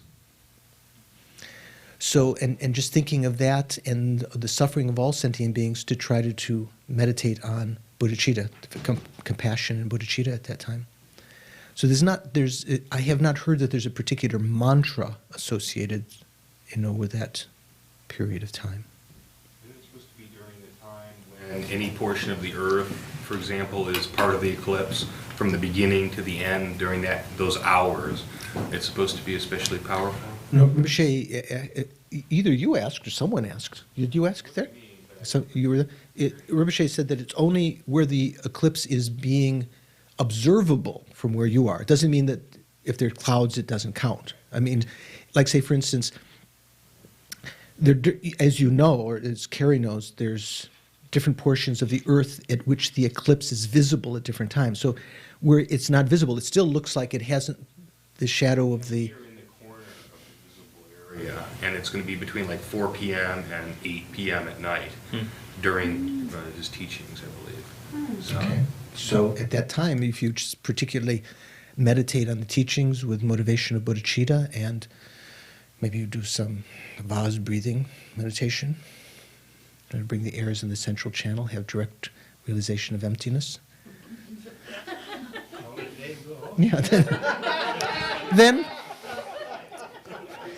also, Lama Zopa Rinpoche, when there's an eclipse of the sun or the moon, if you make prostrations, also the karma is, any virtuous activity that you do at that time, the karma is multiplied.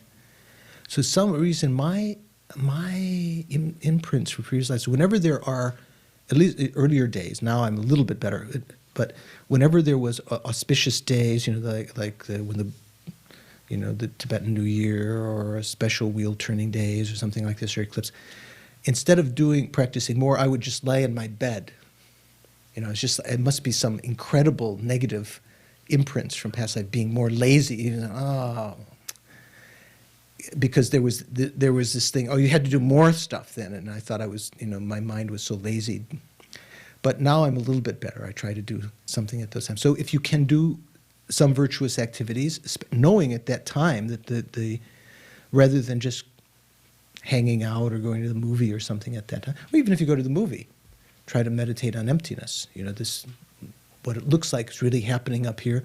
Looks like Jude Law is really doing this, or Charlie Bronson. He's yeah, right. Meditate on emptiness, even if they do that. But try to practice virtue at that time, and if you can, in terms of Tantra, if you can practice Highest Yoga Tantra, there's some special blessing at that time. So about the teachings on refuge, does anyone have any questions? Pamela. On Friday, Rinpoche was talking about the qualities of the Sangha jewel, and here I got lost. What I heard the translator say was, one discusses the teachings. This is called upholding the teachings. And if it's possible, if you could explain that a little further. And what he said after that was too fast and I got lost. And he said these are what we call the realized teachings. And what he said in between, I lost it. Discussing the teachings means upholding the teachings? Not necessarily. Not upholding the teachings. There's two kinds of doctrine or teachings that the Buddha said had to be upheld, his doctrine. You can uphold, or, to try to enhance the scriptural teachings, the verbal teachings, in other words, or the realizational teachings, realizational doctrine. So on one hand, the verbal doctrine would mean, for instance, memorizing the texts so that you could recite to others later the text and pass on the oral lineage. That would be, for instance, a way of upholding the scriptural teaching. But also upholding the scriptural teaching, even if you don't have realization of it, to understand, to discuss it, and to understand it better, and to be able to explain it correctly to others, is upholding the scriptural teaching. Also, realizational teaching means if you actually have insight into some things, and it actually changes your behavior, and you are able to, on the basis of that, change your behavior, that's upholding the realizational teachings. Another way of upholding the realizational teachings is by taking and protecting your vows, because the morality is the basis of all of the Buddha's continuity of teachings, because of the three higher trainings, and even of the six perfections. We talk about everything included in the three higher trainings. Can be, the trainings of ethics and morality, concentration, second, and wisdom. So the prolonging of the ability to take ordination depends on there existing a lineage of ordination. If there's not a lineage of ordination, the ordination cannot be passed on. So that it's said that when the Sangha does not exist in the world or in any place, the Buddha said, my doctrine does not exist completely. My doctrine only exists completely when the Sangha exists. So that's one of the reasons why some people are inspired to become monks or nuns, to uphold that realizational doctrine of keeping the vows, so that that can be passed on to others and as an inspiration to others. So maybe that's what was being referred to at that time. Something like that. We've talked about that before. So in terms of the... one more. It's not. Okay. Also, when you brought up the subject of definitive and interpretive, I didn't understand what was happening there. You received so many teachings, Pamela, on this. What I always lost in but it sounded like the way it was explained here is different than I thought it would be. So there's different meanings. Those of, if those of the students here, some of them have taken the class in tenets, and we've touched on it in some of the other classes too. The different philosophical schools of Buddhism had different views about what constituted the interpretive and the definitive teachings. The lower schools tended to take interpretive teachings as being those that could not be, that required interpretation, that couldn't be taken literally. And definitive teachings were those where the Buddha said straight exactly what he meant, and that you could take them literally. The higher philosophical schools in the Madhyamaka, especially the Prasangika, have more and more refined view of that. The Madhyamika says, the Prasangika Madhyamaka school says, all teachings, that any teachings that teach explicitly about emptiness, about the ultimate nature of phenomena, explicitly saying that phenomena are empty of true existence, those are the only definitive teachings, because a definitive teaching is one that can be taken exactly as it is spoken. Anything that talks about conventional reality, whether it's literal or not literal, has to be interpreted eventually with respect to ultimate reality like that. So anything that talks about conventional reality, bodhicitta, karma, even things that can be taken literally, that if you make offerings, you will create virtuous karma, that's still from the highest philosophical point of view, that's something that can be taken literally, but it's not a definitive teaching. It's an interpretative teaching because it is not talking about the final mode of phenomena. Okay, so there's two. Both were mentioned. Maybe it wasn't clearly delineated. There were two different kinds of interpretations of that were mentioned. So when Rinpoche in the last class, I think, talked a bit about the outlines again. Did some of you recognize some of the things from us going over? Do you recognize when Rinpoche was talking about from guru devotion and then how to cause the mind to, once having relied on the guru, then there's two main outlines. What? Having. Total blind. Of course we did. Yeah. Having relied on the guru, what's the next one? Hmm? Come on. What? Yeah. What? How does it go from there? So guru devotion has a relying on the spiritual guide, the root of the path. Then having relied on the spiritual guide, the way to lead the disciples on the actual path, which has two outlines, right? One of them is talking about perfect human rebirth. What is that? Encouraging or inciting the disciple to take advantage of this life of leisure and endowment. So that's meditation on perfect human rebirth. And then the other outline is the actual method. What does it say? The actual method?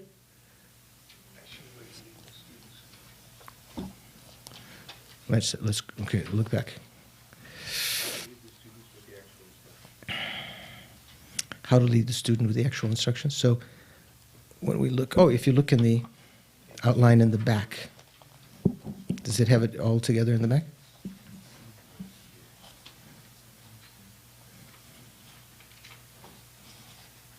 How to take full advantage of the life.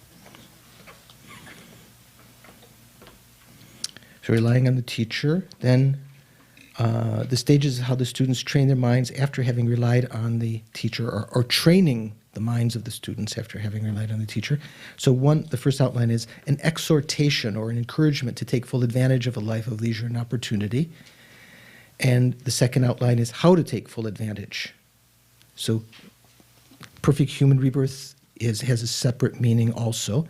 We haven't yet entered into the meditations of the three persons.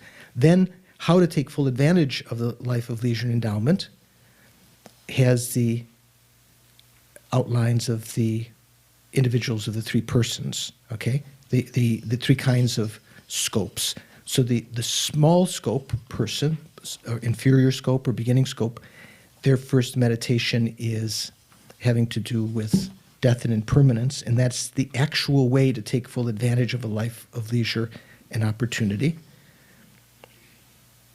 Right? And then, let's see, that has, where is that? A, B.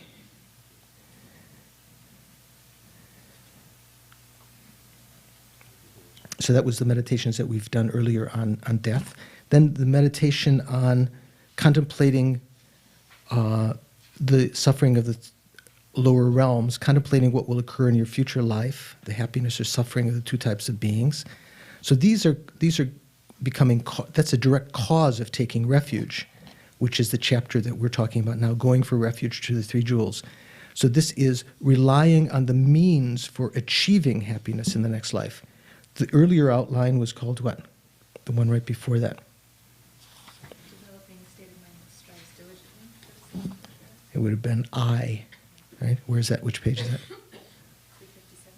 357. At the bottom.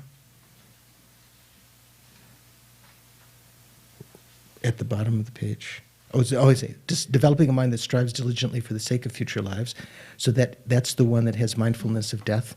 And then the second one, relying on the means for achieving happiness. So one of them is training them, developing a state of mind that strives diligently.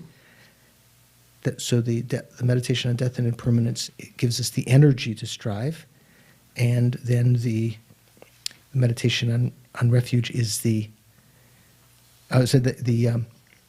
meditating on future life suffering is, relying on the means for achieving happiness is the going for refuge. So this is what we're talking about now. So this has the outlines of the causes of going for refuge. We've talked about that, right? Fear and faith, at least hope. Based on that, second outline, the objects to which you go for refuge. Could you say to whom you go for refuge? They're not all persons, right? The objects of refuge. So you would say to which, I guess, you go for refuge. What are the objects to which you go for refuge? Dharma? Buddha, Dharma, and Sangha, the triple gem, right?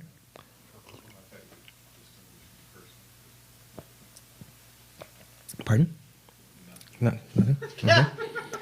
So with identifying the objects to which you go for refuge, the reasons why they are worthy of refuge, we've gone over that.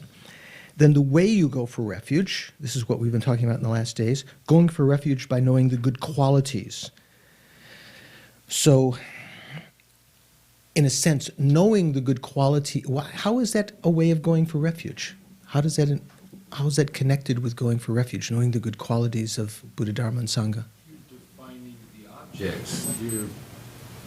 You're knowing what they are instead of just saying, this is this. It's less an imprint and more a focus. You're seeing it as more than just being told to do something and doing it without knowing what you're doing. Yeah, exactly. You got that, Kel?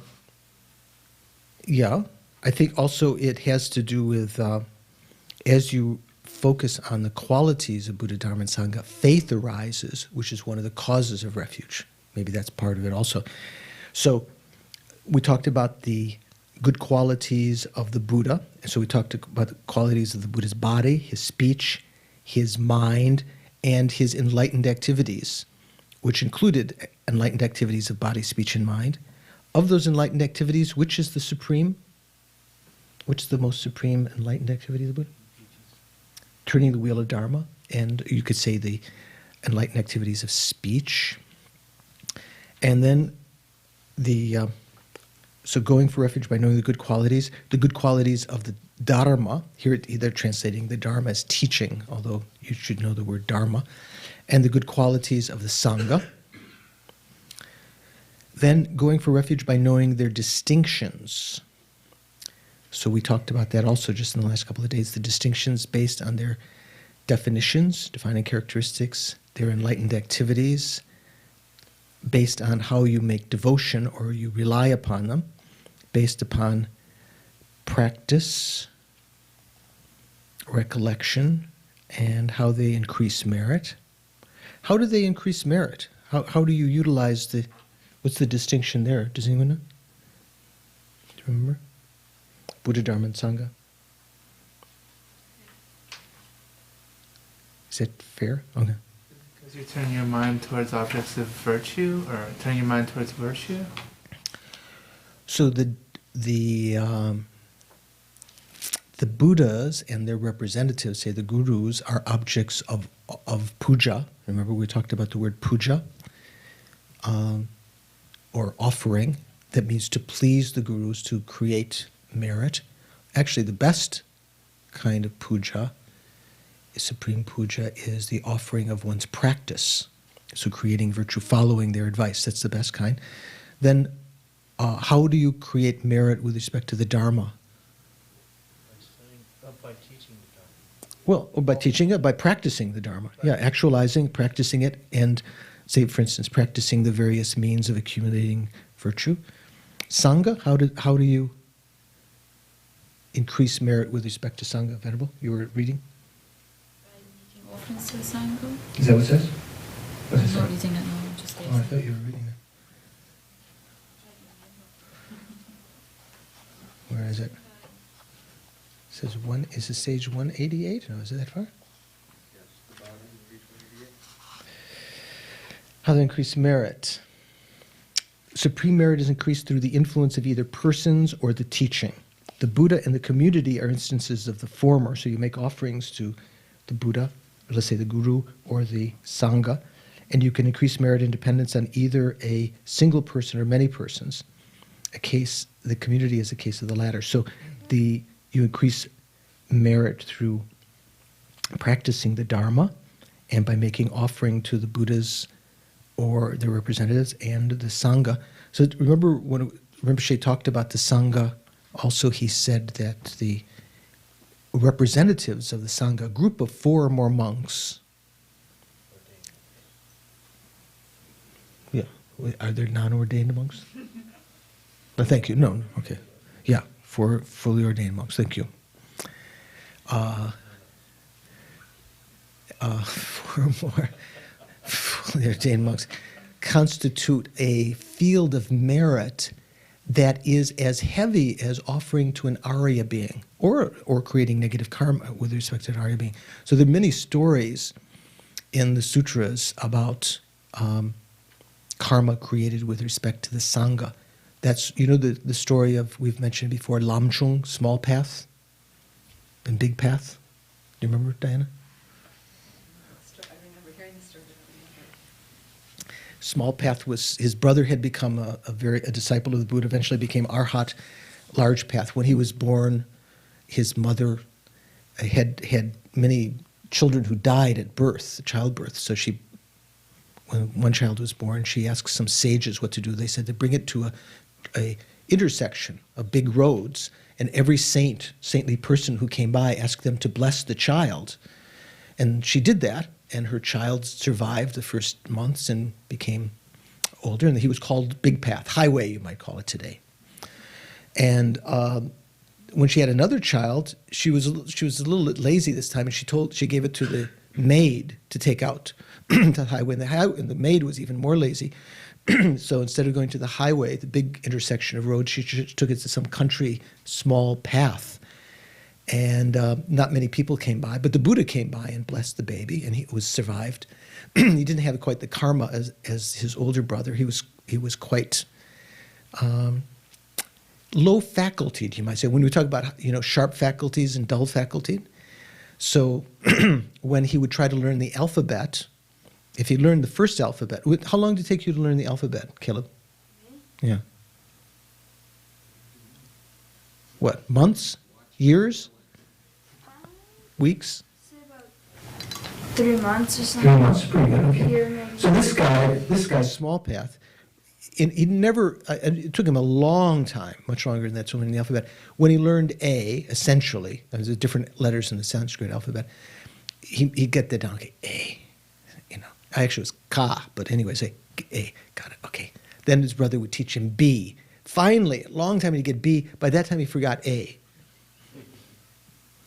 So he'd go back to learn A, and then by that time B was forgotten. So it took him forever. Then later, when he learned the alphabet, his brother taught him verses, some verses from the sutras and things, and they would go out to the fields where the shepherds and the sheep were. And these boys, just dull boys, kind of, maybe you have in your neighborhood some guys who don't go to school well, don't study much, just kind of playing around. So they, by the force of sitting around, they heard these verses recited so many times by his big brother for the young brother to learn. They learned them, even the shepherds, but the small path, he didn't learn them.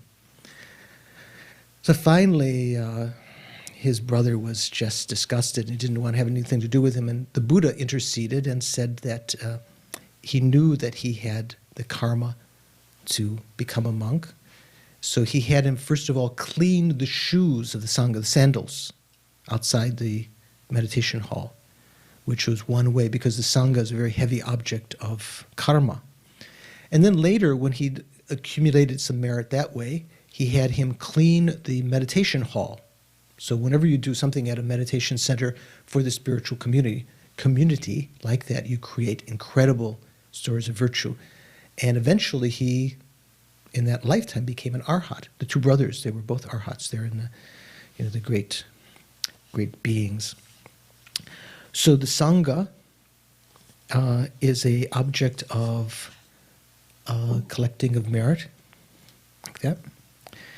Then we talked about going for refuge through commitment.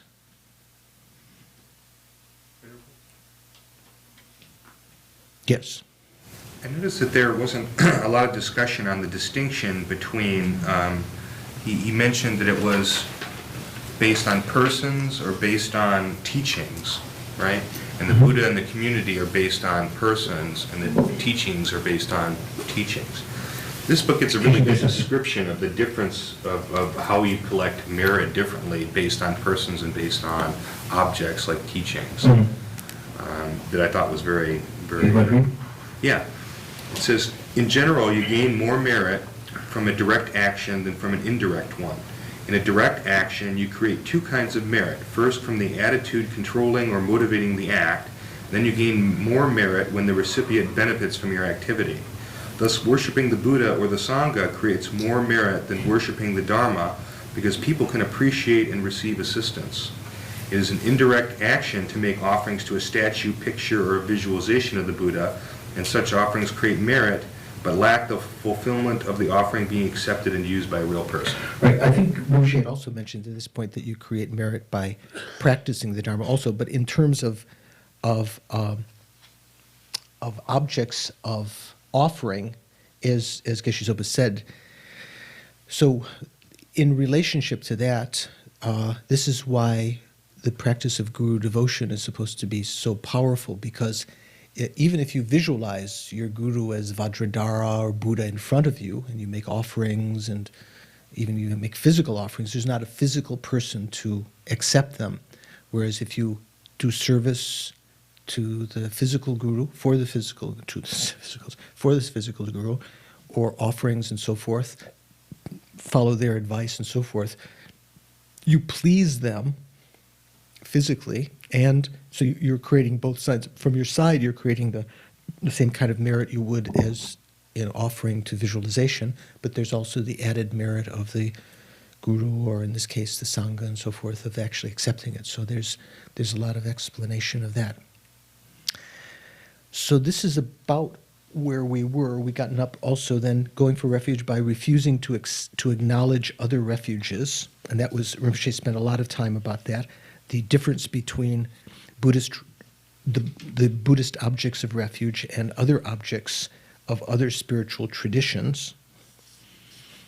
And then now we're on the section on the precepts of refuge. There's not actually vows. There's nothing called refuge vows, but sort of like the advices of having taken refuge. There are two kinds. How they appear in the scriptures, in the text called the Compendium of Determinations. Who wrote that text? Did you remember? You mentioned? Did someone write down in there? I can't remember either. He mentioned at the time I didn't. He didn't? Okay. I don't think it says in here either. Okay. And how they appear in the oral tradition. So in this text, well, let's just see. 332 is just... Maybe it just mentions the name of it. Just mentions the text, doesn't say the name of it, okay? Okay. So, first set of subdivisions, relying on excellent persons or holy beings. So this is like, in a sense, even if you don't talk about the Mahayana, something that's common to the Hinayana and the Mahayana, we talk about relying upon our preceptor and our teachers and so forth.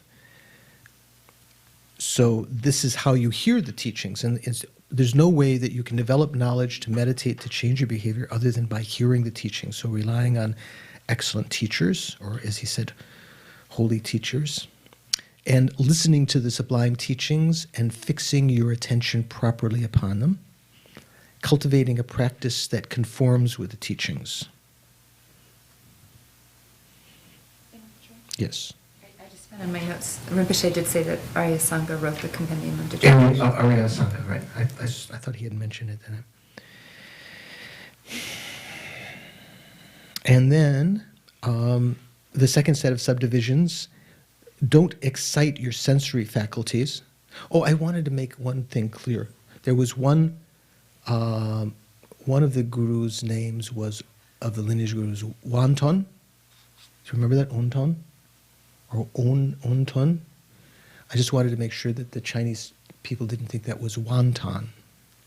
I was thinking it sounded at the time, the way that we were pronouncing it sounded like sometimes, yeah, you were thinking about wonton. So do not excite your sensory faculties. So what does this mean? He said this is equivalent to what we talked about in earlier parts about guarding the doors of the senses.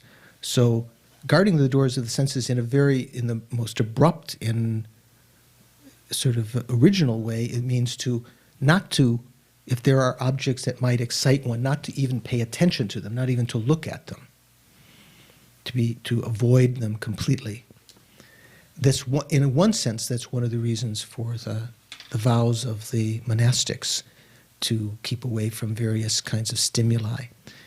But the actual way of, in a more refined way of guarding the senses, restraining the senses, is through your own not allowing the mental consciousness to inappropriately pay attention to things. You know, you see Dorje and think, oh, he's a nice guy. Oh, he's a pretty handsome guy. Whoa, really? You know, the mind started exaggerating. This is called inappropriate attention, you know, like, what are they used to joke in Dharamsala all the time about, seeing the dakinis walking by. You know, oh, look at those dakinis. Like men looking at women or women looking at men. They wouldn't call men dakinis, but anyway, dakas.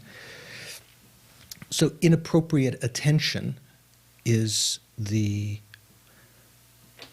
unbridled excitement of the senses. You know, paying attention to what is coming in through the senses without any kind of guarding of them.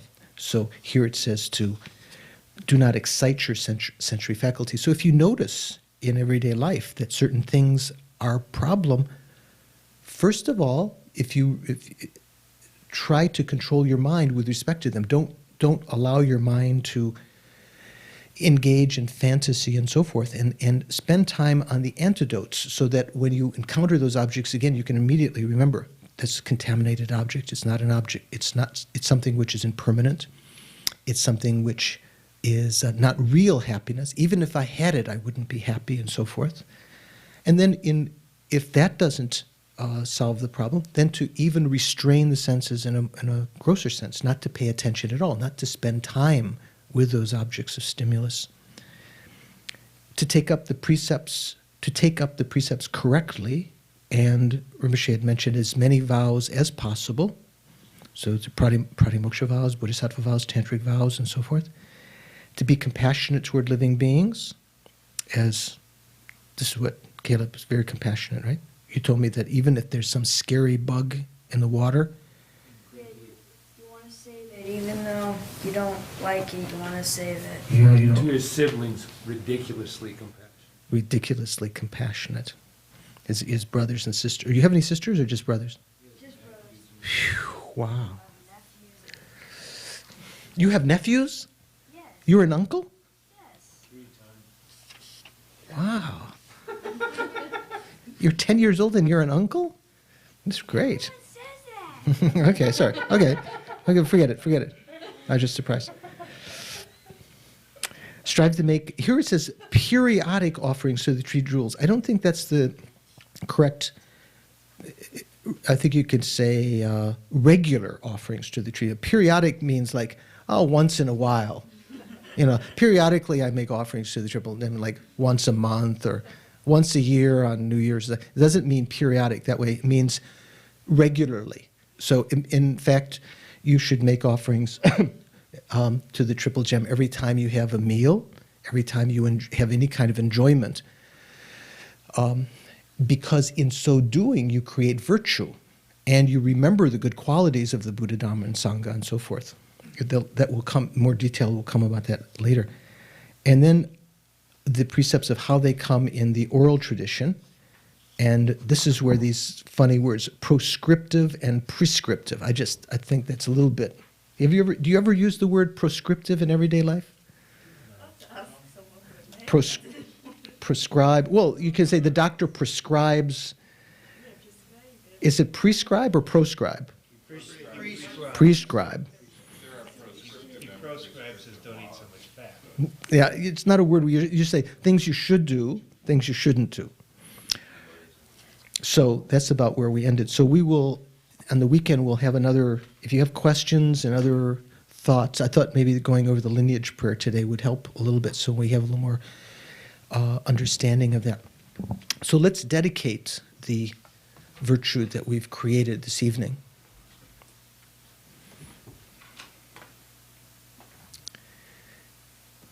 And in these classes, usually we're just doing it as in the other classes, they use prayers. Here we're just trying to think of the meaning so that when you do those prayers, you'll understand. Tonight I've created some merit. I have seeds of virtue on my mind stream from previous time also that have not ripened. Whatever virtuous merit I've accumulated tonight and in the past, may that not ripen simply in one or in multiple isolated instances of pleasure in cyclic existence, some kind of relief, but in whatever way it ripens as its virtue, may it become the cause of my continued Dharma practice along the path, my Dharma progress, developing good heart, patience, humility, generosity. May I develop the two bodhicittas, the conventional mind of bodhicitta, altruistic wish to achieve enlightenment, and the wisdom realizing emptiness that's held by that, motivated by that mind of bodhicitta. May I have the fortune in this lifetime to again and again encounter Tantra, develop faith in it, and practice that, leave an imprint of realizations in Tantra, quickly attain enlightenment due to these merits that I'm accumulating now, so that I can spontaneously and effortlessly lead all sentient beings out of suffering, place them into everlasting blissful happiness.